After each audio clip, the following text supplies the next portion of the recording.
Good evening, everyone. Welcome to today's session. Today is 8th August, 6 p.m. and we are on with our sixth session of Leadership Acceleration Program today. We have a very eminent panelist with us, and we'll just wait for another 1 minute since many others are joining in. So I'll just give another 1 minute to start the session. In the meantime, I would like to welcome all of you to this session.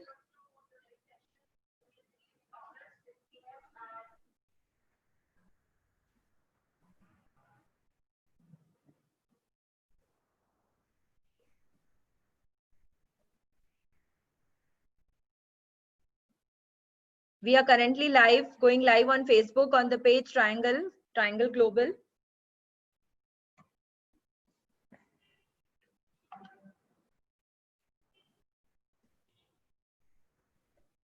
Okay, so let me start without wasting further time. Good evening once again to all the attendees and panelists. Today we are doing a very special program which is very close to my heart. We are doing a Women Talk series. On behalf of Triangle and my colleague Uma Sudhindra, I wish to welcome all of you to this Women Talk series. This is the first in the series where we are doing, this is the first part of the series of Women Talk. And next Saturday also we will be doing a similar talk series which will be focusing on women panelists. So far the Leadership Acceleration Program has seen widespread participation from different corners of India. And we have been blessed that Lieutenant General Shekatkar has inaugurated our session, and we had an excellent leadership talk conducted by Lieutenant General Shekatkar. Then Lieutenant General Vinod Bhatia spoke about bunkers to boardroom, and this was a very exciting session which we had next. The third session was by Dr. Prashant Salgaonkar, who is the CHRO at Shapurji Palanji ENC. He talked about decoding cross-cultural challenges. It was a very important subject in which especially benefited the HR fraternity. Then AVM, Air Vice Marshal Pranay Sinha ji, VSM, who is also the advisor of BEL, he spoke about leadership lessons from Lord Krishna, and he explained how India should look at Bhagavad Gita and leadership lessons from Lord Krishna rather than looking at the West. And finally, the fifth session was conducted by none other than Padma Shri A.S. Kiran Kumar ji, who is the former chairman of ISRO, and he gave a very exciting session about how ISRO planned the Mangalyaan mission and what were the challenges they faced and how they leapfrogged into the space technology. And he explained in detail about how space sector is helping people in India. And today we have a very eminent list of speakers with us. Dr. Alka Neetu Mandke. She is the honorary cardiac anesthetist with Kokilaben Dhirubhai Ambani Hospital, Mumbai. Welcome, Alka Tai. Then we have Dr. Ragini Parekh. She is the head of Department of Ophthalmology with Sir J.J. Hospitals and Grant Government Medical College in Mumbai. And we also have Ms. Lakshmi Madhusudan, who is a senior HR leader, and she has been in the corporate world in the HR field for past 20 years. So I'm very excited that all of you have joined in and agreed to be a part of this session. Today what we are going to do is I am going to open the stage to these three wonderful ladies, starting with Dr. Alka Mandke. She will be speaking about her experiences and how being a woman she has led several initiatives. And just to introduce herself, she is the like I said, she is the head of department anesthesia at Kokilaben Dhirubhai Ambani Hospital, Mumbai. It is a very world-class hospital which is there at Andheri West. She is the wife and she is the wife of famous heart surgeon, Dr. Neetu Mandke. He is no more right now. But after the sudden demise of Dr. Mandke in 2003, Alka Tai wrote a book on his life, and 20K copies have already been sold and translated into Hindi, English, and Gujarati. She has been the past president of Keshav Srushti, a trust which is an NGO and a trust working in the rural areas of Maharashtra, especially the Thane, Palghar, and all those areas. And I have worked under her in that trust, and she is a wonderful person to lead the trust, I would say. Very cooperative. She has been always very supportive, and always I've seen her interested to travel, interested to learn, and interested to take people together. And she has done various initiatives in Keshav Srushti, like Mahasurya Kumbh, the Gram Vikas Yojana, and I would like her to speak in detail about all this. And she's also associated with many NGOs, including the Seva International. And my personal experience also has been that she is very eager to help. Whenever you are you need a help, you just WhatsApp her whatever condition she is in, she will immediately respond back. And I'm sure many other people must have experienced the same warmth and same kind of response from her side. So I throw open the stage to Dr. Alka Mandke, and I hope you will all benefit from her learnings. Alkata, you can take over. You can unmute yourself. Hello, everybody. Good evening. And thank you, Umaji and Sumitra ji, for inviting me for such a fantastic program. And today is the first section on women. And I am given the opportunity to speak as a first person to speak on. I have listened to all your leadership acceleration speeches you had hosted, and they were really fantastic speakers. Lot to learn from each one of them. So congratulations for hosting that program. I'm given a topic today about the leadership, but I never had any aspiration for becoming a leader in my life. But somehow, by circumstances, I seem to have got chosen for the role of leader. However, once in the role, I seem to have done quite all right. Starting from Kho-Kho leader in the school, college, and then a team leader of Dr. Mandke's anesthesia team, Dr. Mandke's surgical anesthesia team, and suddenly chairperson of Mandke Foundation because of his sudden demise, which was absolutely a great challenge in my mind, but somehow I sailed through that. And finally, what a surprise, chairperson of Keshav Srushti. I must say how I became a leader like that, I had never expected. What happened was that after Dr. Mandke passed away, I was thinking what should be my goal in life now that I have more time to myself, the children have grown and I'm alone. I'm continuing to practice, but there has to be something I need to look upon to. So I had a chance to travel to Yamgarwadi, where there is Bhatke Vimukta Prakalpa, and was amazed at the work that they are doing. Of course, I was exposed to work of RSS, Vishwa Hindu Parishad, because Dr. Mandke was always interested and has been a volunteer to work and was president of Western Division of Vishwa Hindu Parishad. So I have come and known the work, and I thought this is where I would like to work or be associated with these people at least, because there is no sort of challenges or no something which I may not agree or I may not like. That is what I thought, that okay, this seems to be a good group to be associated with. And slowly I attended some programs, and then suddenly one day a senior RSS person known to all of us, Mr. Bimalji Kedia, came to my house and said, we have decided to appoint you or invite you as a chairperson of Keshav Srushti. So I was suddenly surprised. What am I listening? Like, I said, why me? And so he said that all that is decided unless you have any personal objections or problems, you are invited. So in a minute I said, why should I have any personal problem? But what is expected from me?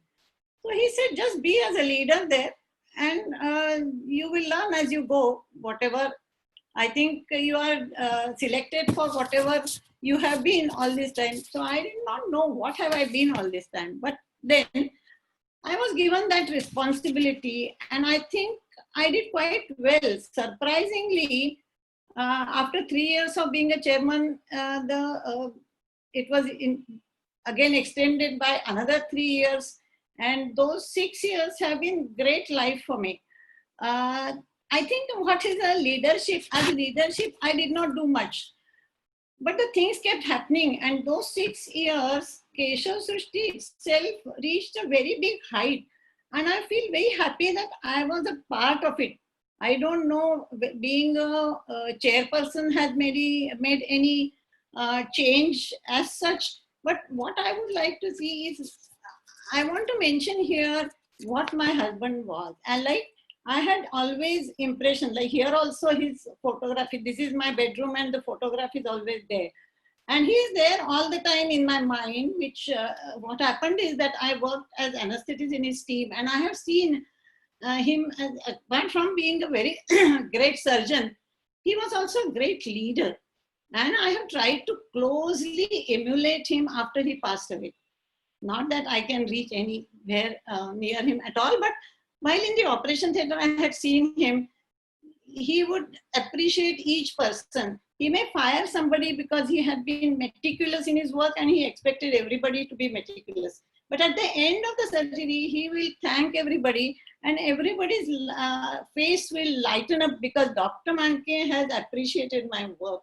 And I think I kept on learning from whatever he has been doing. He's been always inclusive of all the staff for whatever he did. Like nursing staff was given importance, which they did never had before. And I am reminded of an example with this of our own Lord Rama. I think everybody has Lord Rama in their mind now, that what is happening, we have achieved something great in our country. But while building the Setu, little squirrel helped, and Lord Rama picked her up, and he spread his hand to appreciate her, and those impressions have remained on the back of Indian squirrel.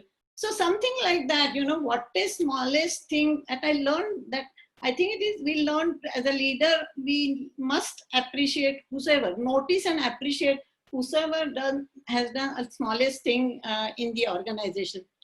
At the same time, with being associated with such a personality, it was important for me to not lose my own identity. I found myself to be capable of to overcome all the adverse situations that I was placed in while working with the struggles of family and profession, and all that came with the very difficult cases that I had to handle with Dr. Manke, including, I must mention Shiva Sena Pramukh, Babasaheb Thackeray. I anesthetized him, and it was like nothing more to me because I was prepared to face challenges. And Dr. Manke thought always that patient is a patient, he is not a VIP. If we remove that from your mind, then you are at your full skills and you do very well. So I remember that how much importance to be given to anybody as a VIP, and how much importance you should lead yourself as a leader. So there is no need for you to be somebody great to be a leader, that I have experienced.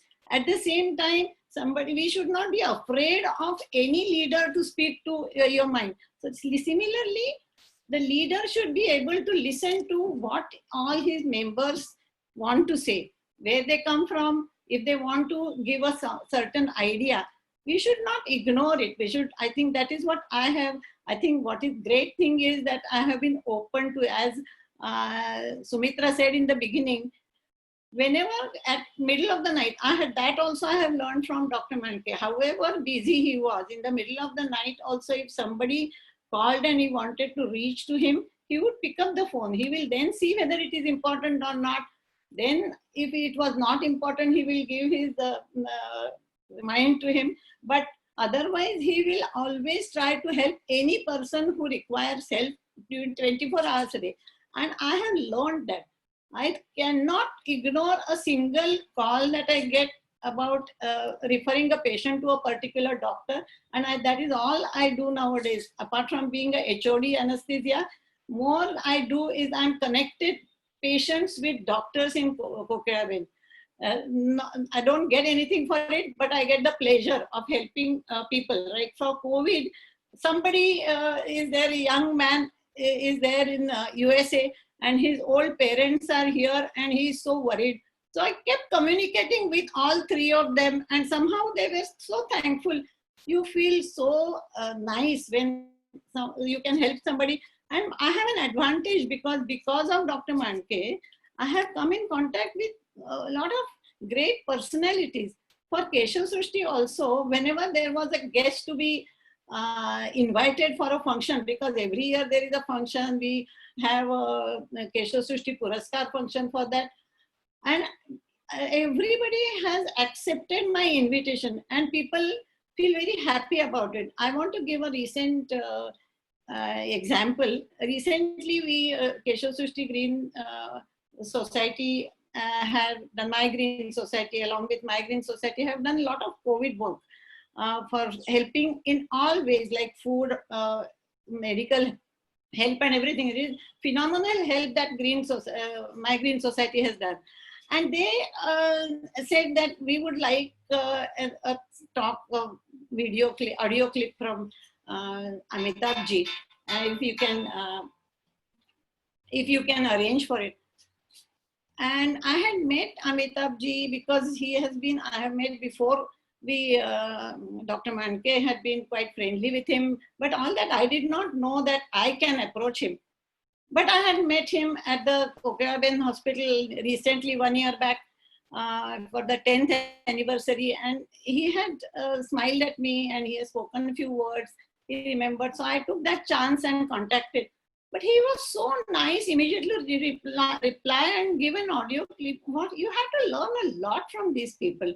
But I got this advantage that, and according to me, I have never asked anybody, any great person, because of the contact for my personal life. That probably, and always it is for some social cause. And through Keshav Srishti, if I invite, or even if for our hospital programs, like I have been conducting for last 17 years, Dr. Neetu Manke oration, and doctors from here and abroad have been coming and giving the oration.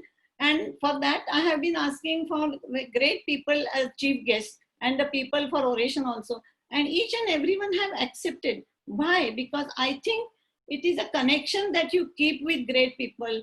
I have come across so many nice people, like scientists like Kakodkarji, Anil Kakodkarji, and law person like Ujjwal Nikam, Adhyatmic person like Shankar Abhyankar, and so many. And I have been in personal contact. Now people call me about school admissions and this. I said, sorry, I don't want to take advantage of my acquaintance with great people for something like this. That I straight refuse.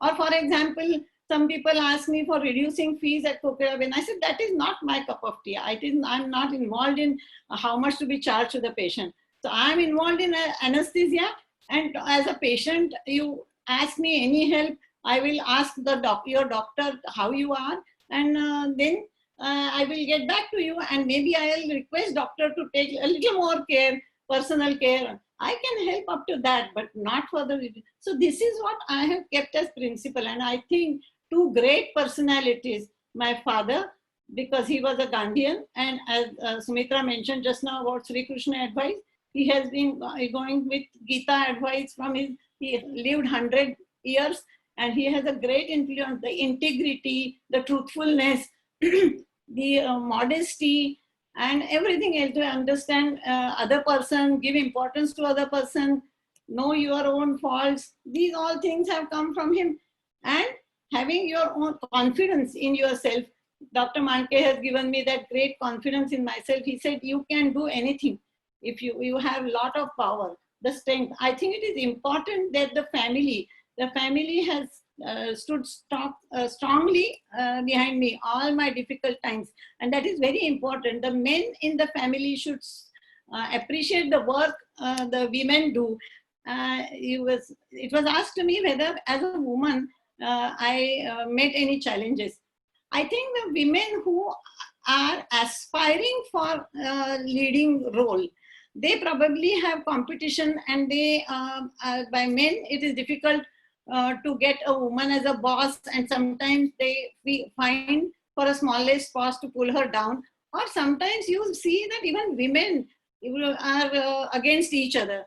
So it is not, I don't think, as a woman now in this world, you have, if you have your strengths and you have your abilities and your perfections, then I don't think anybody can challenge you. I don't think, at least I did not have any experience as a woman somebody challenging. I think I have taken a long time. So I'll give the mic to the Rick. I'm very happy to have Dr. Ragini here. I have heard a lot about you. Dr. Lahane has been, again, a role model for all other doctors. My daughter is a ophthalmic surgeon, so she also speaks about you. Very, very happy to have you here and eager to listen to you. And so is Lakshmi from, yeah, so I give the time for them, and then I will be there for any question answers. Thank you so much. Thank you, Alkatai. I think your simplicity speaks in whatever you speak, actually. So, like I said, I have a long experience of working under a guidance in an NGO, and we have even traveled together. And I remember all those years, you know. So basically, I know how you work, and I thought that would be a best example, because when we talk about women leadership, it is also about empathy, because many a times what happens is we figure out that leaders become taskmasters, and they do not look out for people. So that is something which I think women have in them, and when women become leaders, they also have a lot of empathy. They care for the people around them, and leaders like you, who actually, you know, take people along and who have so much of modesty, are a role model for the society as well. So now I have the pleasure of inviting Dr. Ragini Ben Parekh. I call her Ragini Ben, so always I think it's a little difficult to call her Dr. Ragini in real terms. She is the head of Department of Ophthalmology, Sir JJ Hospital and Grant Government Medical College. It is one of the top 5 regional institutions in India. She was honored by the president as 100 women achievers in India. She has done the largest number of cataract surgeries by women in Maharashtra, which is 75,000 surgeries. That's a record. Besides her duties under Dr. Lahane's leadership, she has done rural and tribal operative and diagnostic camps in every district of Maharashtra. I personally know that every weekend she is in some or the other tribal village helping the citizens there. And I have seen her photographs, and I have seen her videos, like when a blind person can again see the world, the kind of reaction that comes, you know, I think that is the biggest satisfaction that anybody can get. And they hug her, they kiss her, they just, you know, hold on to her. That is the feeling that she brings about in all those people. So this is the kind of service she does every weekend and every day at JJ Hospital, where I have seen her working personally.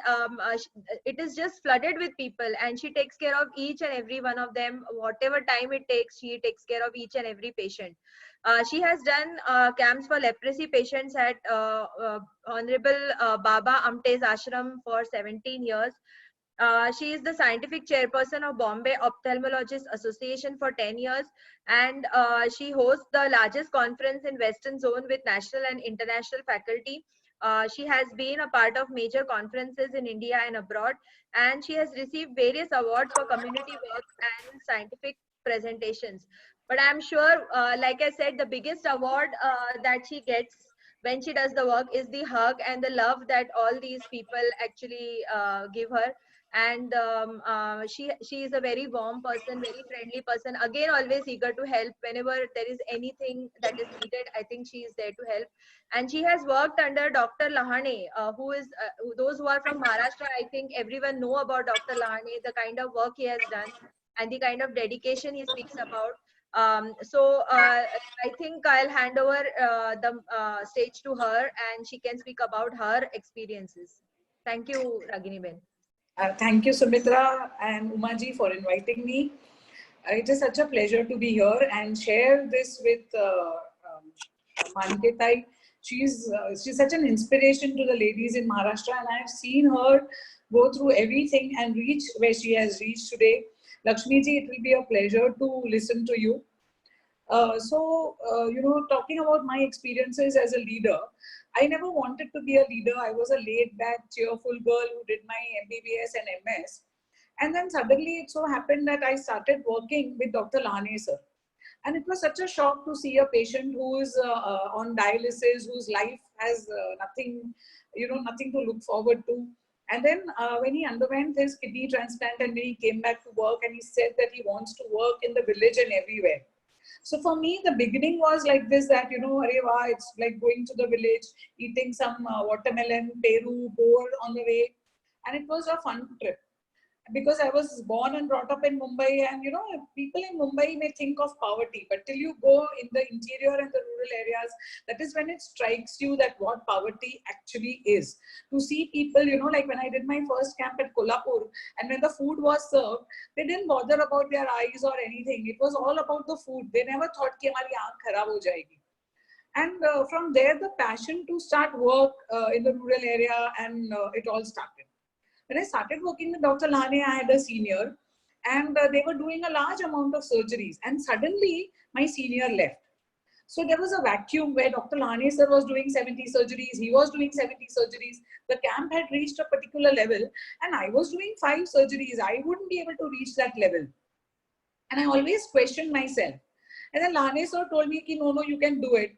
So slowly, I had to take up more responsibility, and I had to keep on doing more surgeries, And then, it was like I got I got kicked a lot, not from, because I had to learn by experience.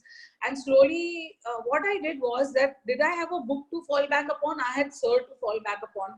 I had my parents who always instilled in me the qualities of honesty, hard work, caring for patients. And when I was young, whenever I built a hospital, I would build it with that kutta and build a rural hospital. I never thought that that is what my future would be, because I never wanted to work in a corporate or something. I always wanted to work for the poor. So I gave up my practice and I started working full time in JJ and started working. Now, as a woman leader, did I face difficulties? Yes. Because, there are two things. You empathize a lot. And especially as a doctor who works with geriatric people, because most of our patients are old. They cannot hear, they need a lot of support. And my grandfather died wanting a cataract surgery. And he couldn't undergo because his diabetes was not controlled. And every time I saw an old grandfather, my team still says that she will get attached to one grandfather. And what may, she will want that person to get operated, get fit. Because I get that attachment and I still have that in mind. So that's how it all started. And slowly, what took over was the woman in me.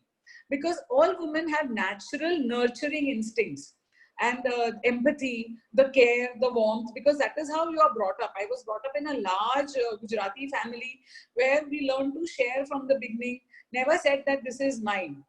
So everything I took as that. Like, say, for example, in the department, it was like a home. So, I saw about cleanliness first.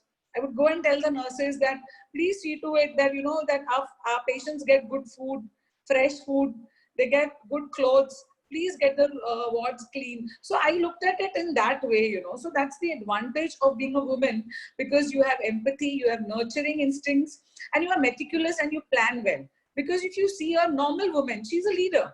Because every morning she has to get up, she has to plan what she has to cook, she has to send the children to school, she has to plan to get things for their projects. Because even if you have a maid at home, you have to tell them that this has to be cooked, the lauki has to be brought, it has to be cooked in a particular time, you have to see the salt every day, it has to be balanced. So there is a lot of planning, meticulousness involved in every woman's life. And that is what helped me. The second thing that helped me was my upbringing in a school where the nuns were very, very particular about the length of the dress, the nails, whether it was cut. So So that discipline helped me a lot being in ophthalmology, because in the eye, you cannot have 99%. You have to have 100%. So maybe it affected me a lot because I expected everybody to perform 100%. And you know, Lahane sir always told me that Ragini, you have to accept the principle of 49 and 51%. And that is where I got my kicks, because I was not able to accept less. And so the planning, the meticulousness, the nurturing helped me a lot. Our Indian nature, where we are, or the upbringing, where we are taught to respect our seniors and love our juniors, you know, maybe treat them as brother and sisters, helped me a lot. Because in my department, when I became the head of department, half of the faculty was senior to me. But I always learned to respect them, so that, you know, I was able to not let them feel that, you know, I was bossing or I was dominating a lot. And so I was able to bring a lot of things together by the hard work. Of course, you know, Dr. Lahane sir has been very important in my life, because ours is a patriarchal society. And you need a person like Alkatai was saying, that who is very sure and secure in himself to let a woman grow. Unfortunately, it is true, because you know, you always doubt yourself, you doubt your abilities, because I was always wondering, I can do only 5 cataracts, I was very thin, 40 kgs. So physical and mental self-doubt, that you cannot do as many surgeries as a man can do. But today I can do the amount of surgeries and the amount of work Lahane sir says ki 10 aadmi ka kaam karti hai. So you have to learn to overcome the thing that is in your brain, that you cannot do it. You are born to be thin, you're born to be a weaker, you are born to be protected, you need, you know, you cannot do it and all. So all these conceptions or the misconceptions in your mind have to go, they have to be wiped off. And the problem being a leader is that there's always the problem of authority. Marathi means Marathi mein man hai ki if a man does something, it's called as administration. And if a woman does something, it is called as bhandan, means fight. So if there is something that a woman is doing with somebody, it's called as a fight. But if a man takes a decision, it is called as administration. So I had to, like, if I had to get something across, and especially, you know, I'm in a department where I was a student. So there are a lot of people who have seen me grow as a student, you know, some people who are working with me. So to get my authority across, to get the work done, was very difficult for me. But I learned it the hard way. Let me tell you that it is very late in life. For the last 3 months that I've been living in JJ, because, you know, because of COVID, my parents are old, I cannot commute. I need to stay there. And since things were very difficult and it was a lockdown, I started making morning and evening tea for my ward boys and everybody who was working, you know. And just looking after them and making tea changed them so much that now it's very easy for them to look after me, you know. So probably I was doing that wrong, that first you have to give and then you have to expect back. So I think that's been a big eye-opener for me, that I was giving a lot, but you know, my approach was typical, you know, very clinical approach. And maybe because I don't have children, so the approach was clinical. Of course, I was nurturing and I was warm, but you know, now I'm more motherly. So that has always been the difficulty. Where I've succeeded is that I've always followed my instinct, be it as a clinician or as a professor, and I understand women. So that has been a big advantage, because, you know, the nurses who work with us, they are now paid very well because of the 7th pay and all that. But the pay was so poor that they never had people to work at home. They had to work at home, they had to look after the children, they had to manage the money. So I understand that they travel by local trains, because I have traveled by local trains, work 8 hours a day, you know, be thrifty about money. So I understand the women better. I know what their problems are. So I tell them to adjust with each other. So that way I can understand the women much better, because I know that they have to go back home and work. I know what that sometimes, you know, I've counseled a woman, I've called her and I've told her that I'm not happy with the bruise that you have. Do you want to talk to me? That can happen, because only as a woman, you are very observant that something is wrong with her today. I have predicted that if my residents were a little crabby, I have predicted that they are going through PMS, and I've tried to adjust with them, you know. So that understanding came because I'm a woman. The problem is that as a tree needs pruning to grow. But because, you know, sometimes you become very emotionally attached as a woman. Because I'm a doctor, my job is to get emotionally attached to my patients. And that's how I can serve them better, especially because they are old. That's why I can, like Sumitra said, that the biggest part that I enjoy in a camp, and Lahane sir always tells me that you don't keep a distance. You always get a cough, cold and fever when you come back from a camp, because, you know, allow them to hug you, kiss you, and you get infected from everybody. But you know, I can't keep that distance, and neither can I keep a distance from the people. I get emotionally involved with their problems. And sometimes as a leader, you need the pruning capacity.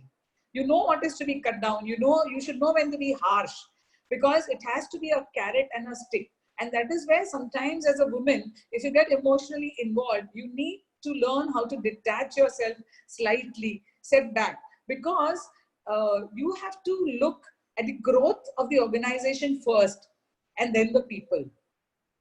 Lahane sir, you know, when I took over, he never like gave me too many both parts or anything, but he only told me that you should be always loyal to your team, and you should always appreciate your team, because as a leader, like even when I'm the scientific chairman, I can't do everything. And in the department, I have lots of specialists, and they are younger to me, but you must appreciate their work, and you must always promote their work. You should never be egoistic and say, I can do everything, because every link in the chain or every money of a mala is important.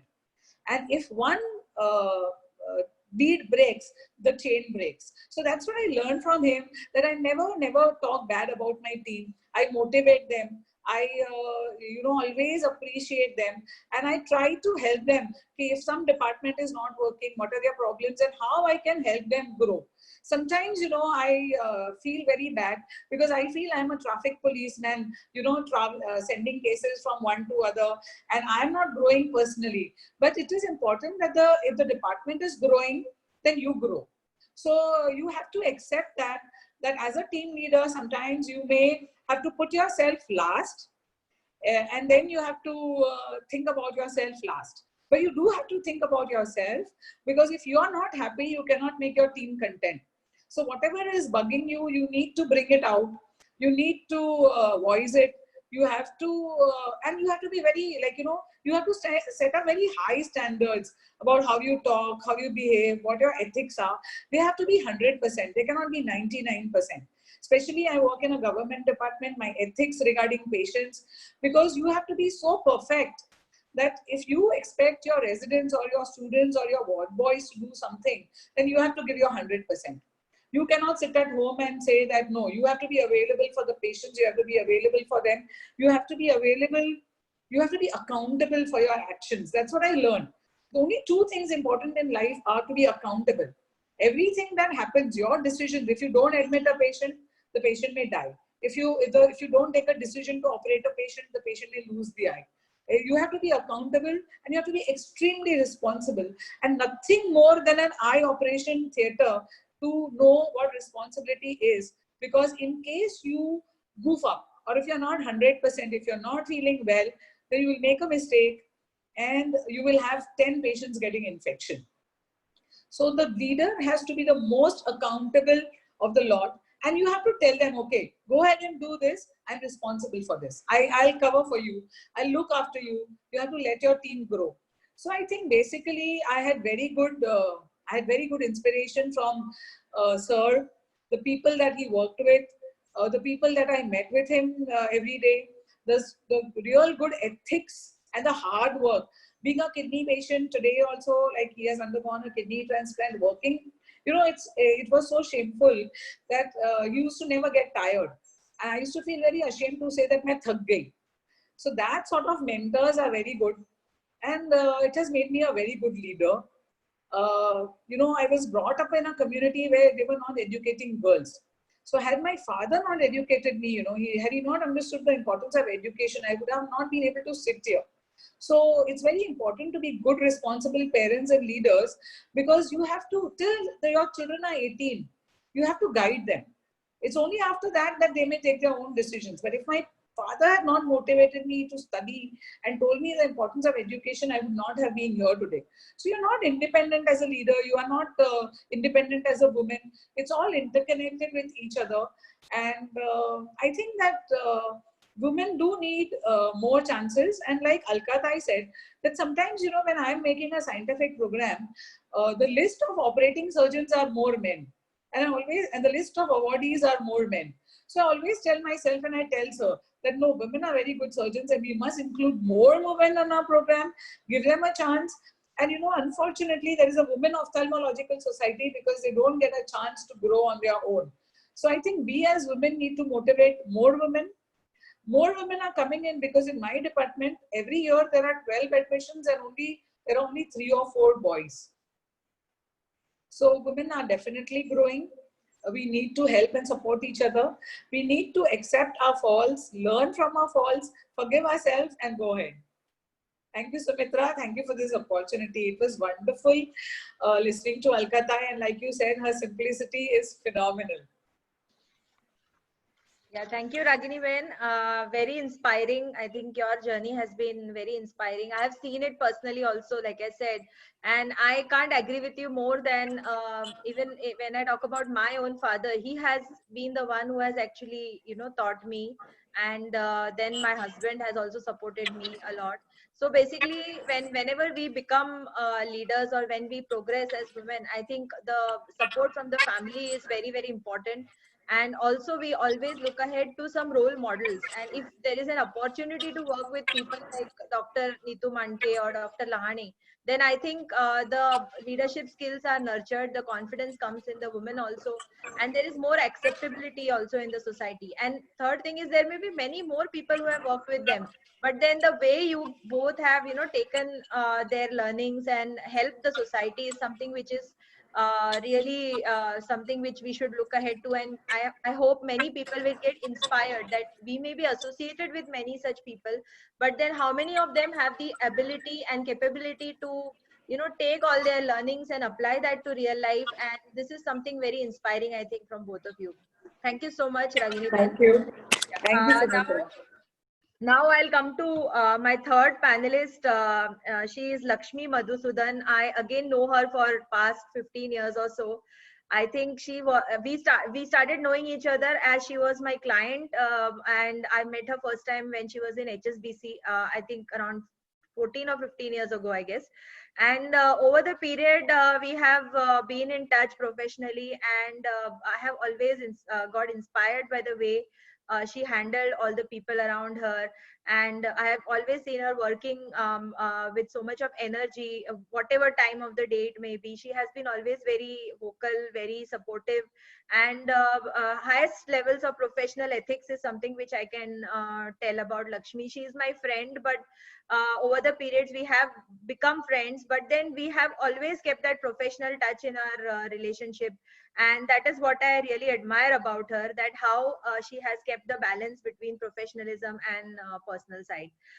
She has been in the field of HR and recruitment for the past 20 years. She has worked in major multinationals like HCL, Lehman Brothers, HSBC, Ernst & Young, Fidelity, British Telecom, and most recently she was with Guardian Life Insurance. She specializes in talent acquisition area and has been leading teams across locations for the past 12 or 13 years. She was instrumental in driving various transformational initiatives, designed campus strategies, and was instrumental in implementing global HR enterprise system. She likes reading, art, and movies. She is a mother to a small naughty girl, I would say. But I have seen her balance her life with her child and her work, and especially because she has worked with MNCs, I have seen that she always has to, you know, work late hours, or the calls are there overnight because you are working in different time zones. So work-life balance is something I guess she has to talk about today in today's session. And I welcome Lakshmi for this session now. Lakshmi, over to you. Yeah, firstly, thank you, Sumitra and Uma, for placing me in an esteemed dais along with Ragini ma'am and Alka ma'am. The public service that they mention, and the simplicity and genuinity with which they have shared their experience really is heartening and inspiring in terms of the humility that comes in. Of course, public service stands utmost, and being in corporate world, you are always guarded. So you don't have that much time to devote to the society actually and make a tangible difference. And I'm glad and proud that both of you have done that and achieved it. From my humble experiences and what we have actually learned in from these two esteemed ladies is leadership is something which enables ordinary people to do extraordinary things.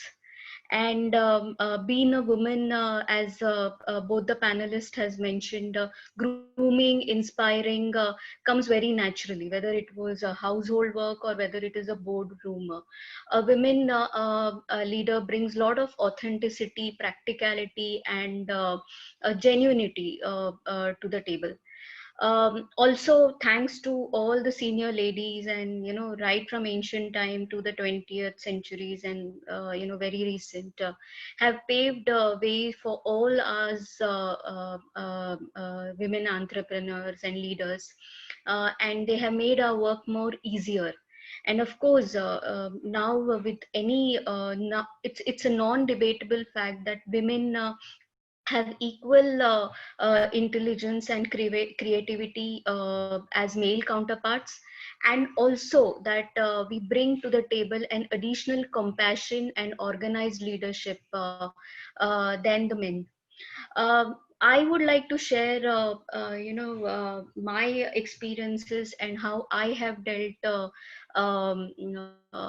my career over last 20 years.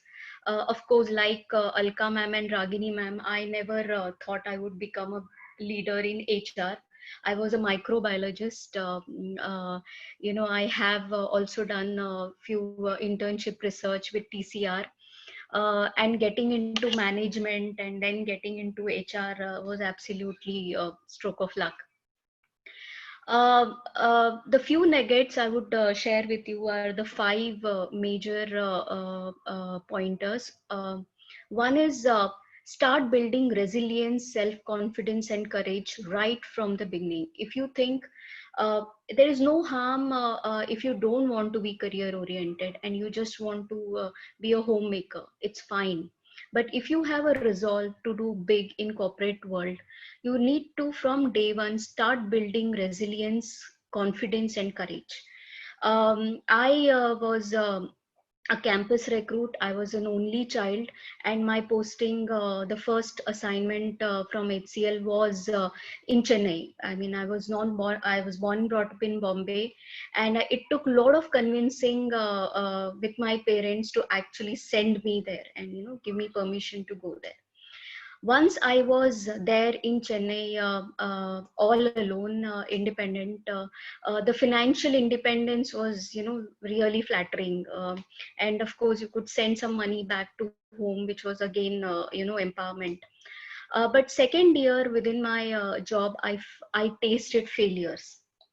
And I think it is natural and everybody faces failure. It is important how you gather yourself and come back into the race to ensure that you're successful. That matters. Failures don't matter. It is how you respond and to failures. That is something which is need to be in focus. So I invested initially, and I would urge everyone who is starting career to invest a lot in building the functional knowledge. Once you think that this is your area of specialization, it is important that you build your functional knowledge. I enrolled in the best of courses with XLRI, which is in Mecca for Indian Mecca for HR, and also a lot of training courses which my corporate was ready to give me. I attended everything, and in fact I loved to hear to a lot of mentors, thinkers constantly. So it is important that to ensure that you are right back after a failure, functional knowledge is very important. And the second is not compromising on your core values which your parents have spoken, have taught you, and they are inbuilt and indoctrinated within you. If you want to ensure that you are standing up for your values and yourself, courage is very important. And that comes with only functional knowledge as well as speaking up for yourself wherever it matters. So ensure that you build your communication skills, both listening as well as articulation, so that you can speak your mind, you can stand up to things, and you can actually ensure you are promoting yourself. So that's first, building resilience and self confidence. Second for me is being an Indian women or girl, you are more or less raised in a very safe environment, and you want to, you are taught that you need to pin up yourself, look pretty, and be safe, within the four walls of the house. And your sibling or brothers are actually taught to take risk and be brave. I think this somewhere down the line expresses itself when women come and join the corporate ladders. In a recent exercise in HP, which is a large multinational, there is a study that they did on their internal job postings. So for people who don't know internal job postings, these are jobs that are posted for internal talent pipeline, and it gives an opportunity to change your career path or know something more or promote yourself, or a chance to get a promotion. Now they found that male employees apply to all the internal job posting even if they have 60% of relevant skills. However, when it comes to women, they ensure that they have to be 100%, and even if when they are 100%, they are so very in applying to a role which probably they don't have the right skills, and maybe hesitant to actually take on more responsibilities. I think that indoctrination that happens from a childhood, we have to ensure that we make our mindset and so strong that we start taking risk and break this mold of risk averse mindset. It is as it's proven fact that we are equal to men, and we have to ensure that we take those calculated risks wherever the opportunity is. Entrepreneurial skill is gender agnostic, so whether it is a man or woman, if you want to harbor an entrepreneurial or a leadership skill, it doesn't depend what the gender is. So what is resistance is only you and only you who can actually either break or make your career successful. So take risk and challenge the status quos and stereotypes, whether they are in office or whether they are in your society. The third pointer, I'm sure even Ragini ma'am mentioned, is that we undervalue ourselves as women.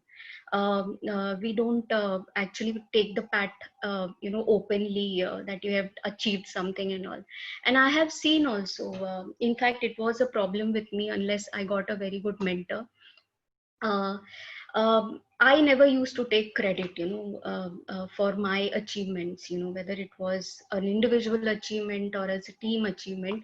I always used to say we, and, I was very hesitant to even promote my achievement wherever it was necessary, whether it was for growing or whether to apply for a promotion. But then what I have found is this is common with every one of us. We as women are reluctant to take our achievements or keep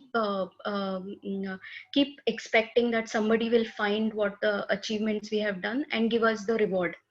It doesn't happen like that. And many a times I've also seen there is a gossip circle across where if some man is promoting himself and maybe is vocal about his achievement and uses a lot of we do judge him, and we fall, what a jerk he is.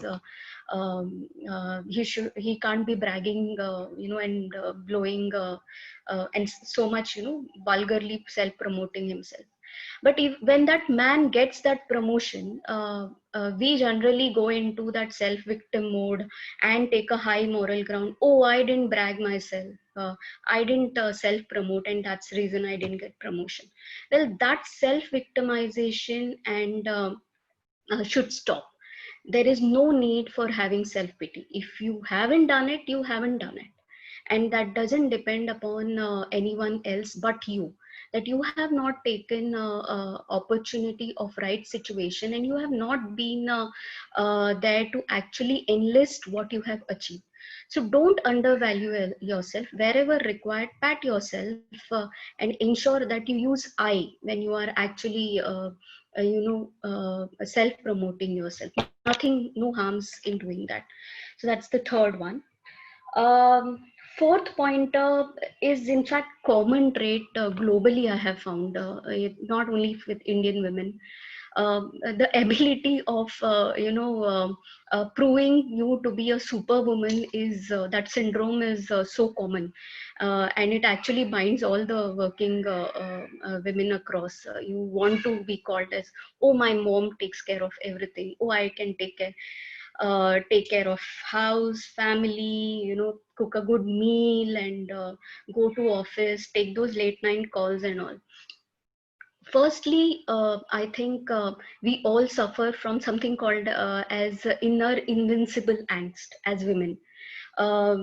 We self-impose ourselves in to a very high standard of being some ninja soul, trying to achieve everything superbly.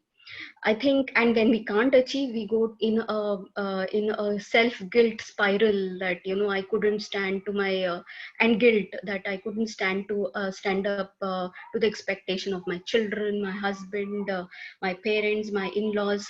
Uh, I think that should be consciously reduced. First, you have to train your mind that you are a normal, ordinary woman, and you can actually do only that much. And you have to ensure that you are there whenever things are needed, and you are prioritizing yourself. For me, being in HR, we always hear about work-life balance, and I'm sure even Sumitra agrees. For me, work-life balance is not a 9 to 6 rule. So if you want to make big in your corporate career and you want to move as a strategic leader, come out of a 9 to 6 mentality. It doesn't happen. Uh, uh, when you call work-life balance, according to me, is when the work needs you, you need to have contingencies and support systems at home who will help you sail through and help you concentrate on the work. And when the home calls you and you have a certain urgency and have to devote time at home, your work should have proper structures, processes which are individual independent. You have to build a proper delegation, proper organization structure, and develop talent so as to take those contingencies when you are not around. I think that is work-life balance. So when you reach to a level of leaders, it is very important to proactively start building support system. The way you do it at home is, of course, participate with your husband. You both acknowledge that you are wheels of the same cart, and you need to move synchronously if you have to move ahead. And I'm sure these days, at least, I haven't found husbands of working women who are not ready to be flexible. My husband has been very supportive, flexible, including my in-laws. They have been very, very kind and supportive. So I have been able to stretch myself wherever needed in office. It is important that you show up when your office needs you, whether it is late night calls or stretching 2 days continuously on a certain tour. It is important that you show up, because that is where you build your credibility for times when you can't do it. And when the times when you have issues at home, your office comes all out in your support. That's when you invest that much time in your office. So stop juggling. It is not sustainable. multitasking, women's are multitasking and all. It is a bit too much. I think men do it more often, that women's are multitasking just because they don't want to work themselves. But don't put yourself to a very high stretch levels where you lose your mind. You need to prioritize yourself. You have to make a choice. You can't have every time everything, and when you make a choice, stick with it. If you think that you have made a bad choice and you're not able to settle in, there is lot of professional psychiatric help that is required, which can help you settle with the choice that you have made, whether it is about losing your job because of family, or maybe some issues in the family that you can't manage. You can always seek psychiatric help. It is not about the taboos of be something wrong with your mentally is wrong. You can be very well absolutely sane and still get professional help. Please do that, but don't do juggling around. Keep your expectation, at least with the inner circle, very clear, both in office and home. So that's the fourth point. Don't be a superwoman.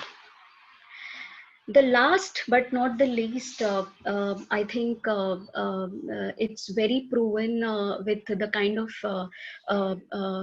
great ladies that we have on this platform, including Sumitra and all, who are trying to support women. Always stand up for other women in office.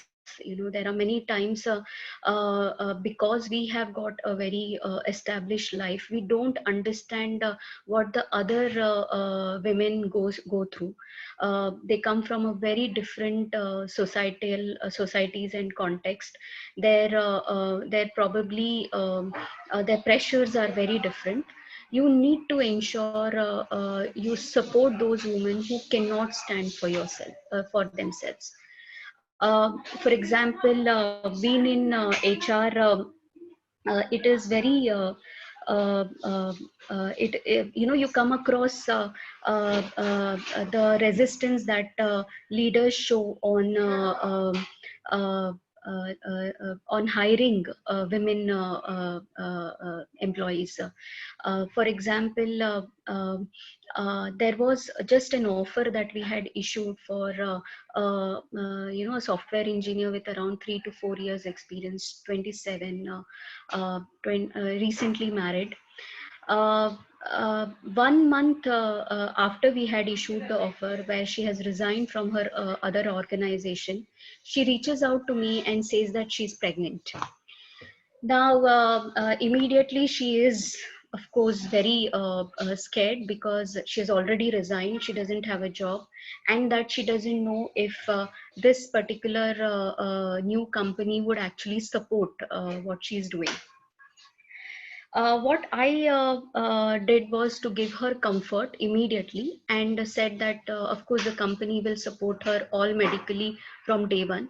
But when I reached out to the business leader, in fact, she was a lady, and I was very surprised.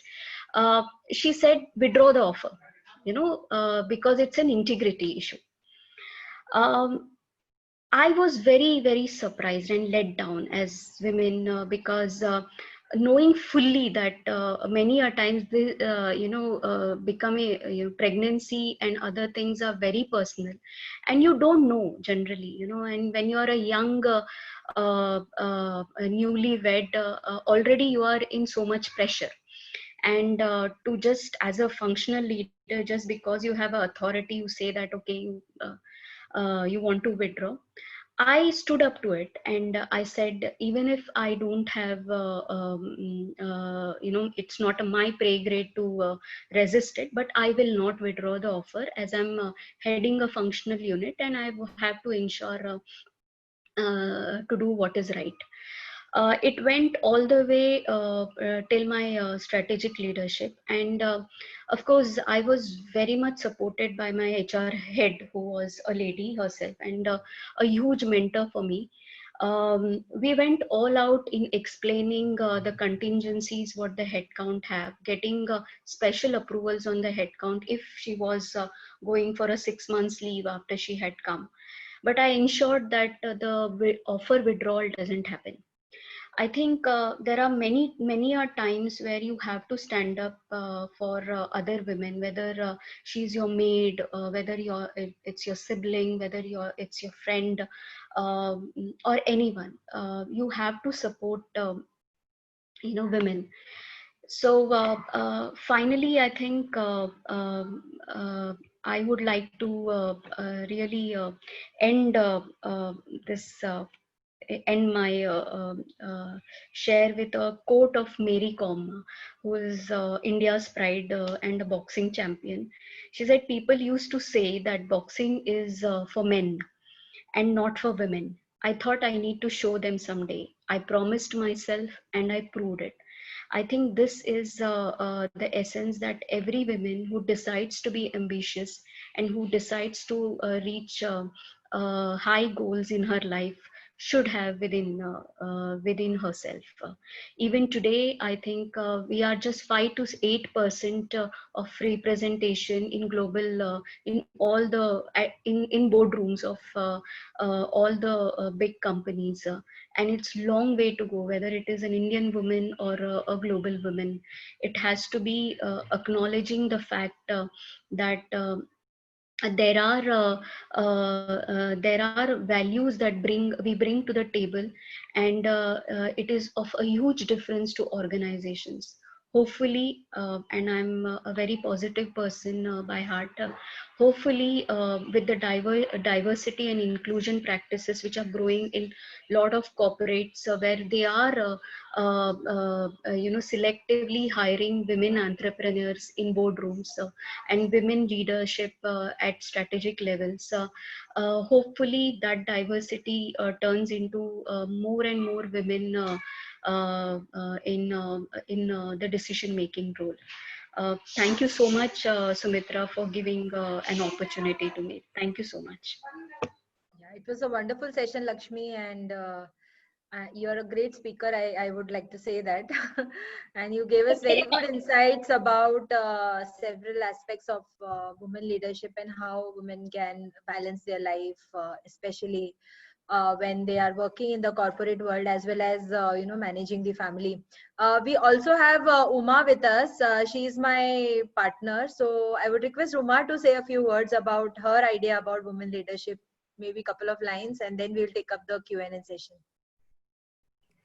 Thanks, Sumitra. It was wonderful listening to all our speakers this evening. I have always believed that women don't need to compete. We're born better. Okay, as long as we continue holding, that belief, we will always do the best that we can, given whatever circumstances. So, I'm always reminded of this quote. A woman is like a tea bag. You put her in hot water, and she comes out with the best flavors and the best of whatever she can contribute. And I think that is so true. But it's not necessarily that we have to be put in hot water to show who we are. We can do it even without the hot water. And I have truly believed that women empowerment starts with belief in yourself. Once you start believing in yourself and you know what you want to achieve in life, it could be anything. I mean, like you rightly said, it need not be a career in the corporate world. It could be anything that you want. You will definitely go ahead and achieve it. And we see stories of achievement all around us. And I think that should be an inspiration for us, on a day-to-day basis. And that's my take as far as women leadership is concerned. We don't need somebody else to endorse this for us. We are born leaders, and we definitely do the best that we can. Right. Okay, so let me start the question answer session. So I'll just take up a couple of people who have asked me over WhatsApp. So I'll just take a couple of people. Mr. Ajay Kashikar. Is he there? Yeah. Mr. Ajay, can you hear me? Yes, I can hear you. Yeah. So go ahead with your question.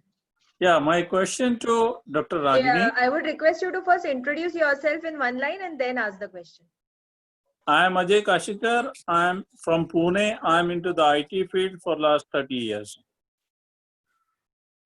Yeah, go ahead with your question. My question to Dr. Ragini is, into the ophthalmology field, what the transformation do you see as a vision in India in next 5 years?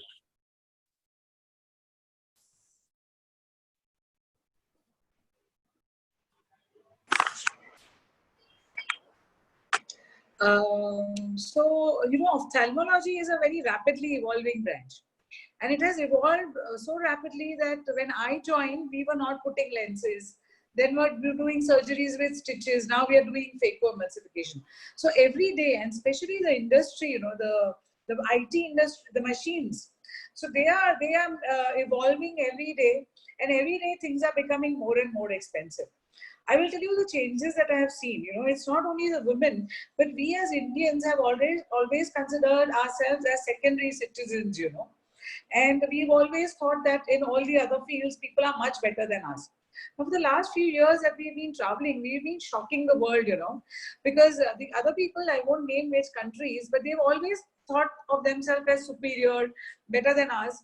But, thankfully, for the population that we have a large load of patients.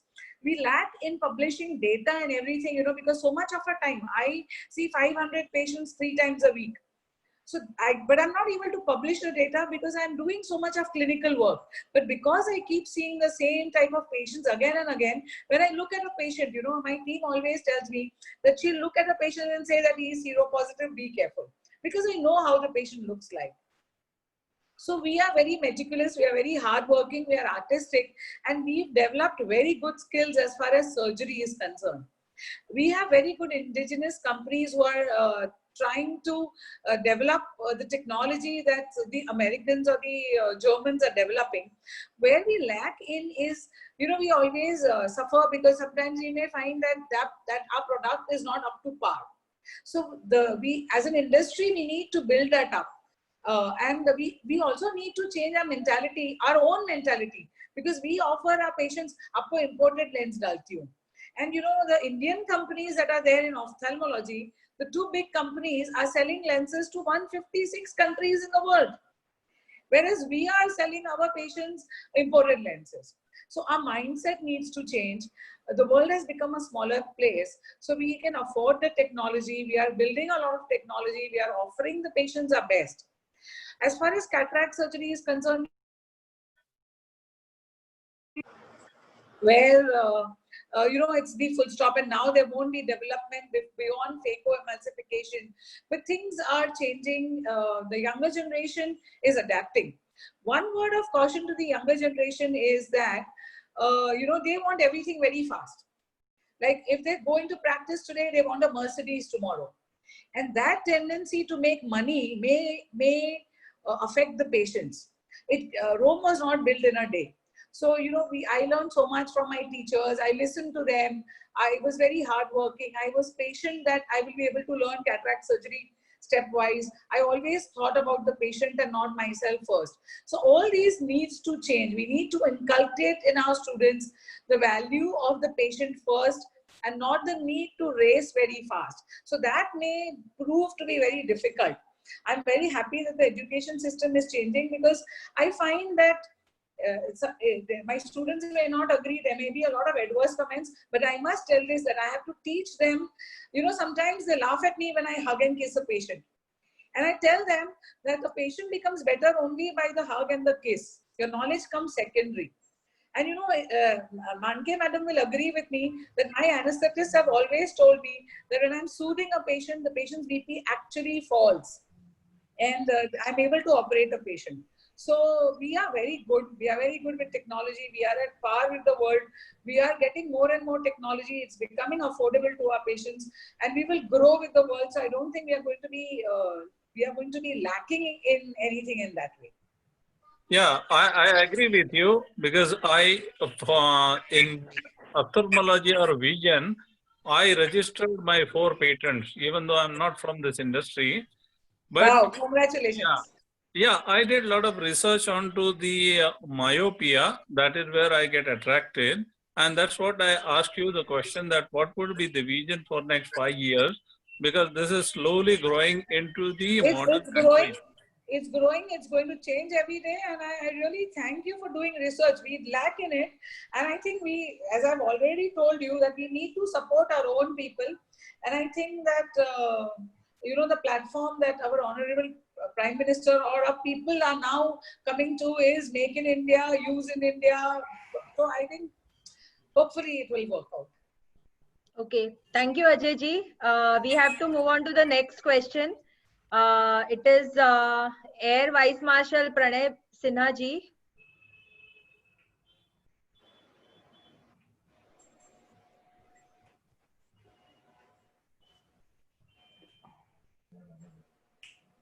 Yes, sir. Please go ahead. One line introduction and then you can go ahead with the question. Okay, I'm AVM Sinha, retired. I'm now presently advisor at the Bell. And as Umaji said, that the ladies are really rocking and the best. I do agree. There is no doubt in that. You all have got 2 X's and we are a X and Y. So, but natural that superiority is there. My question to Dr. Lakshmi, and I can see all the ladies on the panel, they try to again said the thing, and that syndrome was very visible, especially into Dr. Ragini's whole experience that she has to perform 80 operations per day. That super women syndrome, ma'am. This is something which I heard really new, and for the Indian lady, my question is it due to the cultural biasing? Is it due to the patriarchal society? You all are pressurized and you have to prove it, or it is what is the Yeah, main reason? yeah. So it is actually, it's not patriarchal also. Basically, it is like, for example, many of the Western countries also women face the same issues of, self-imposed targets and guilts. It's the minute you have children, you want to ensure that you give best to them. Now that is something, an emotion which you can't settle very easily. There is a lot of homework, like for my own child, if she's not been taken care of and I am off for some tour, it is very difficult for me. I go sometimes into the guilt conscious that she hasn't eaten properly or she has not done her work and all. So it's more of the self-imposed expectations than the society, because fortunately I come from a very proper, a well-to-do families. But this is already self-imposed. But I'm sure I have seen, when I was recruiting in, even for freshers in rural campuses, where they have done their engineering and all with scholarships, for them to take up any role outside, they are hesitant. They like to take assurance back from parents and all. It might be also that, one, the inherent gene of being a woman, and the need to basically take less risk and be feeling safe. And the second is, of course, patriarchal society, where you've always been guarded, and you want to ensure that you are, you want to pay back that kind of love and affection that you get from your family. So setting expectation and telling no to your loved ones, whether they are parents, their in-laws, or your husband, and it is difficult for a lady, and it is true for any lady. It is not just India. Maybe in India it's a bit more because of the whole family structure and the bonds that we create. But yeah, from a standpoint, Indian lady takes much more emotional pressure compared to the Western ladies. And this also comes both, it's both inner also as well as societal also. Thank you. Thank you. Thank you, sir. I hope Thank I have answered. Thank you. Yes, yes. I would like to say something in the same line, that what happens many times is a person, lady who is doing very well outside her house, at her job or at whatever leader she is, or she has to leave that out when she comes inside in the house. The respect is totally lost many times, and she has to realize that now I am a housewife, I have to attend to all the things that I need to, and that is self-inflicted also, as Lakshmi had said, that there is a self-guilt, that I am outside, I am doing all these things, but my job is here in the house to look after everything. Cleanliness of the house, to the smallest thing about a child, whatever he has done from, and if the child makes mistake, the woman takes it upon her that it is her mistake that my child has not behaved. So these pressures are there, but we have to sort out at some point, discuss. Basically, what is important is that a working lady should discuss her problems with the family and be open about it, rather than keeping them inside and then have a self-guilt. She has to explain what she is doing outside the house. Everybody in the house needs to know what she is outside also. You know what, Right. what she is doing. True. So just to add on to what Alka ma'am said, I think the ability, you have to train yourself to talk and express what you're going through, at least to your husband. So once you discuss that and you think that he is supportive, I am sure if you are a high achiever outside, he realizes, because he himself is a professional somewhere.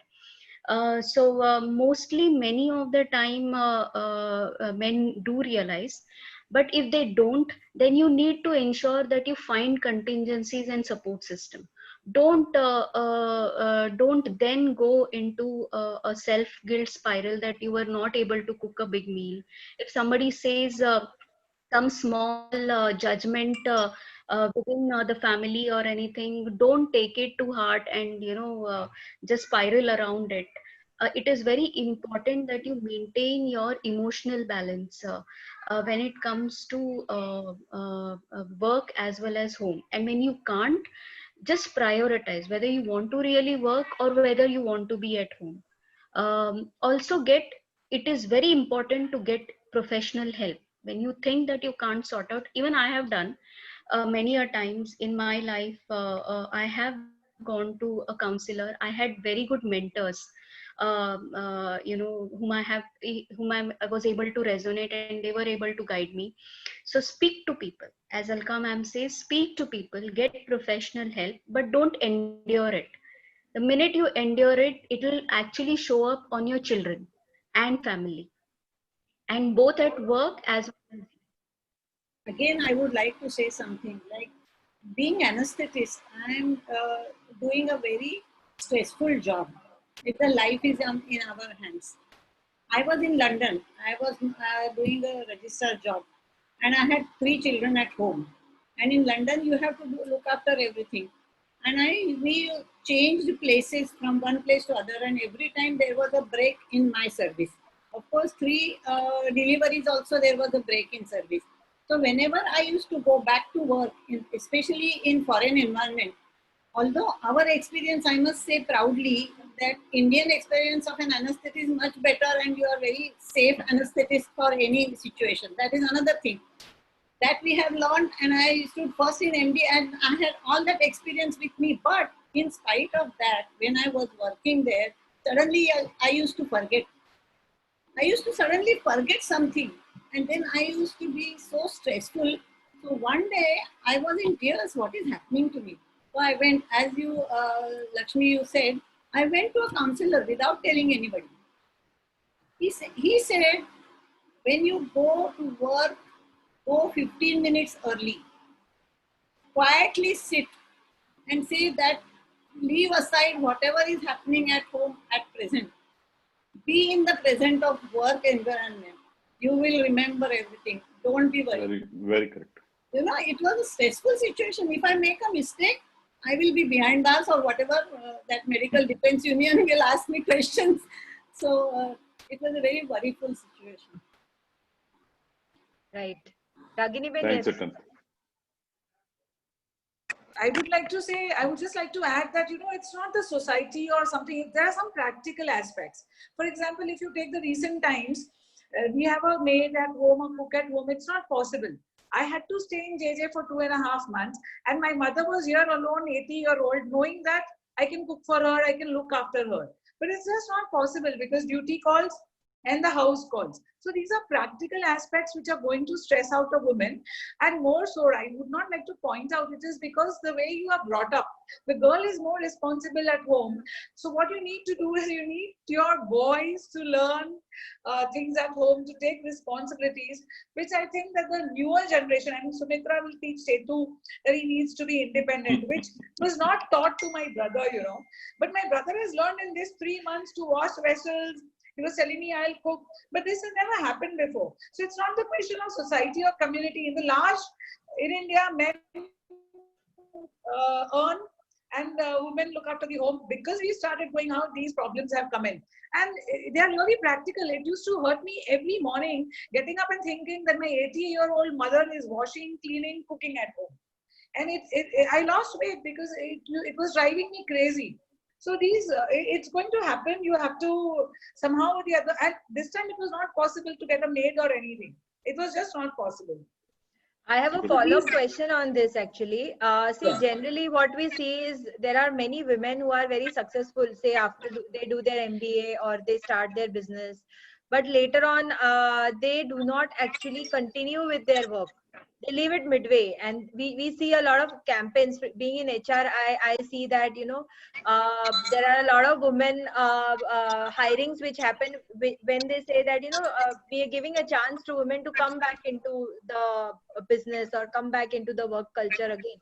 Now the thing is, many women during these times actually because there is a gap of sometimes 3 years, sometimes 6 years, sometimes even 10 years, it is very difficult for them to come back, and they lose a lot of confidence in between, because one is you have to upgrade yourself to the skills, you have to upgrade yourself to what is happening in the society and also in the corporate world, because technology also changes the way people work in 10 years. So people are not confident, the ladies are not confident to restart their work, and at the same time we see many people actually do not come back. So what is your advice to these people? They want to come back, but generally they do not come back because they think that if I come back now, what will happen to my kids' education, or who will take care of the house, because they've gone into a mode and they don't want to shackle themselves and come out and again go to a corporate world. Can I start? Yes, please. So what happened was, this has happened in my family, that I have younger cousin brothers. We are a family who live close by. So they're very educated and all, but it's a very conservative family and they were not working. But I always found that they were not happy. So I told them to take the first step, to start part-time, to work from home and to do what they like or what they know. To start with something, maybe they can change careers later on.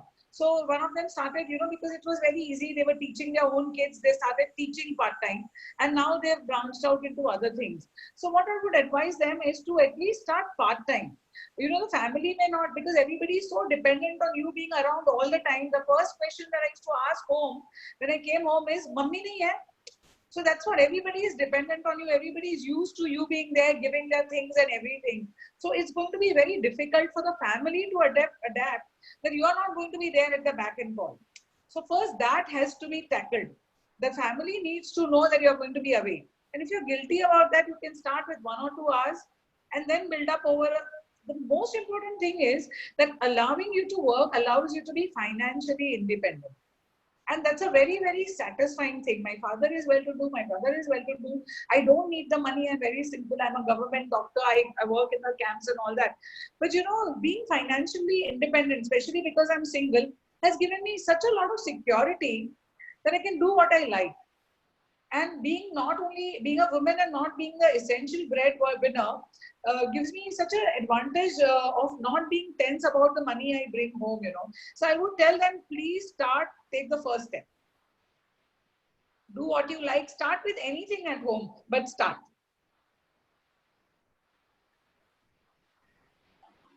Anyone else wants to comment on this, Lakshmi or Alkadai? We are running short of time, so maybe we'll close in next 5 minutes. So quick answers. Yeah. Yeah, Lakshmi, you have anything to say here? Well, I think it has been covered both by Alka ji and Ragini ma'am very clearly. What we need is to train our mind. And if something is limiting a woman, it is woman herself. It cannot be society anymore. So the self-pity, self-victim mode has to go. You will face failure, you will face challenges. And, you it has to be priority. So every juncture of your career, there is a priority. Now today, I feel I don't want to after 30 years. I want to take a break. I want to see what is my calling. There was too much happening. It's fine, but you need to ensure that once you take that call, how resilient are you to actually go back and join and give the best. So resilience cannot is not overnight. It has to come right from the start. It has to be planned and ensured that you're developing those skills within you. Whether it is articulation of I think apart from that, to uh, do some work, or as Ragini said, it is very important to be self-dependent. Before that, listening. I think a woman has to look after her own health, should not neglect her own health at all. And she should consider, write down in the morning what she needs to do. It's very good self-discipline, so that she will find out where her time has gone. You know, the days go by and don't realize that there was time at hand. I have wasted that time. You know, proper management of time, then you will find that there is a time with me which I can use for myself. You know, they many people say that my time, but they don't really write a diary and find out their own health, exercise, food, nutrition, and their time. Time management is very important. Unnecessarily, they spend so much time in, and the working ladies do the cooking in 1 hour, whereas the person who is at home, she will satisfy everybody's needs and spend the whole day cooking, which should not be there. You know, if you like cooking, it's okay. Do the business in cooking. Make lots of laddus and sell them. But it is not uh, good for yourself to spend the whole day in working at home. Slowly, you have to find out where you have time and you can use it, utilize it well. Right. So this conversation is getting interesting minute by minute, and really speaking, I don't want to stop, but we are now almost speaking for last 90 minutes, I guess, and we have to stop now.